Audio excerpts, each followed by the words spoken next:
अस्सलामु अलैकुम वरहमतुल्लाहि वबरकातुहू। क़ुरआन करीम की हिफाजत की ज़िम्मेदारी खुद अल्लाह तबारक व तआला ने क़ुरआन करीम में ली है और इसका वादा और ऐलान अल्लाह ताला ने खुद क़ुरआन करीम में फरमा दिया।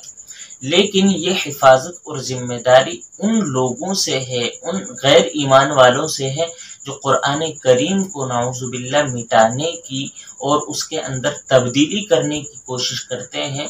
ये वादा अल्लाह तबारक व तआला ने उन लोगों से किया। लेकिन क़ुरआन करीम की बेअदबी, बेहुरमती जो की जाती है, इसको बचाने का वादा अल्लाह ताला ने नहीं फरमाया, बल्कि इसकी ज़िम्मेदारी जो है वो मुसलमानों के कांधों पर डाली है कि मुसलमानों की ज़िम्मेदारी है कि जहाँ पर क़ुरआन करीम की बेअदबी होती हो, क़ुरआन करीम के एहतराम को पामाल किया जाता हो, वहाँ से क़ुरआन करीम को उठाकर किसी अच्छी जगह पर रख दिया जाए जहाँ पर उसकी बेअदबी ना होती हो। ये वादा, ये जिम्मेदारी अल्लाह तबारक व तआला ने मुसलमानों के कांधों पर डाली है। क़ुरआन करीम की बेअदबी में बहुत सारी सूरतें आती हैं और सबसे अव्वल नंबर पर सूरत जो आती है वो ये कि हम क़ुरआन करीम की तरफ पीठ करके बैठ जाएं। और ये पीठ करना भी बहुत सारे तरीक़ों से होता है। एक तरीक़ा तो ये कि कोई शख्स क़ुरआन करीम पढ़ रहा था और बिल्कुल उसके सामने जाकर आप बैठ जाएं और अपनी कमर, अपनी पीठ जो है वो क़ुरआन करीम की तरफ कर लें। ये सरासर बेअदबी, बेहुरमती और ऐसा करना मकरूह है। ये बात तो अक्सर और बेशतर हज़रात जानते हैं।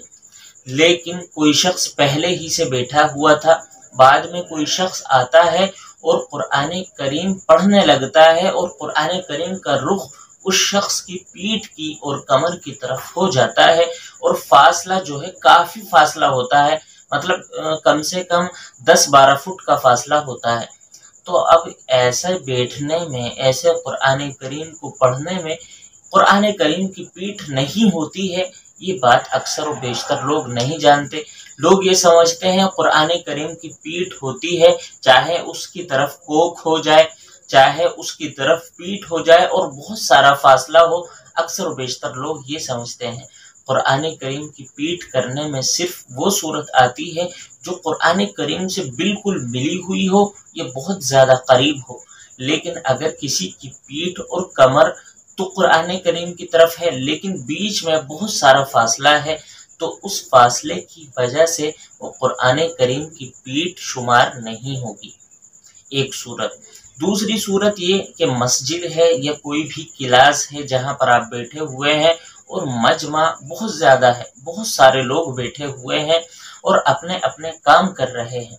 अब वहाँ पर अगर कोई शख्स क़ुरआन करीम पढ़ना चाहता है तो क़ुरआन करीम की पीठ होती है, बहुत सारे लोगों की कमर जो है वो क़ुरआन करीम की तरफ हो जाती है। तो क्या ये सूरत भी क़ुरआन करीम की पीठ करने में आएगी या नहीं? तो देखिए, ये सूरत क़ुरआन करीम की पीठ करने में नहीं आएगी, क्योंकि वहाँ पर फालतू बातें करने से और फालतू कामों में मशगूल होने से बेहतर ये है कि आप क़ुरआन करीम पढ़ लें। बहुत सारे हज़रात ऐसा सोचते भी हैं, लेकिन क़ुरआन करीम के पढ़ने को छोड़ देते हैं कि क़ुरआन करीम की यहाँ पर पीठ होगी। तो देखिए, ऐसी जगह पर क़ुरआन करीम की पीठ से बचने में कोई राह नहीं है, कोई तरीक़ा नहीं है।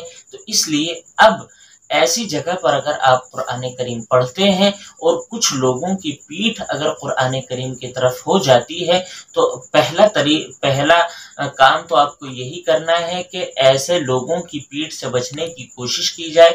लेकिन भीड़ के ज़्यादा होने की वजह से अगर ऐसी कोई सूरत नहीं बनती तो फिर आप ऐसे ही क़ुरआन करीम पढ़ सकते हैं।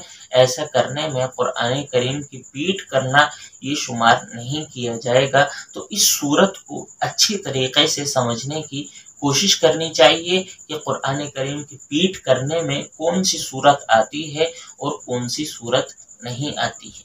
अस्सलामु अलैकुम व रहमतुल्लाहि व बरकातुहू।